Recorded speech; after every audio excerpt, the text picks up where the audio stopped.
Hi guys! Kumusta kayo lahat? And ayan, today is nandito tayo sa Tauranga, New Zealand. And bibisitahin natin yung kanilang pinagmamalaki dito na the best pie ever. Ayan. Since andito na nga tayo sa Tauranga, kaya ayan, hindi natin palalagpasin.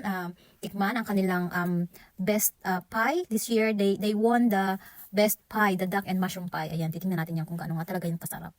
And ayan nga, habang nag-order itong aking partner ng pie, ayan, kinukuhanan ko naman ng video itong kanilang mga awards. Ayan, kung makikita mo, is talagang napakarami nilang mga awards dyan sa kanilang wall. Ayan, every year ata nananalo sila ng mga best award. Ayan, and this year silang tinanghal na best pie na duck and mushroom pie. The Batrix pies are the best pies in New Zealand. They also offer fantastic range of other delicious bakery items such as sausages roll, sandwiches, and sweet treats. Ayan, kung makikita natin dyan, napakaraming pagpipilian. And nung dumating kami is merong mga naka-queue at nag-aantay ng kanilang mga orders. Ibig sabihin talagang busy sila dito. At dahil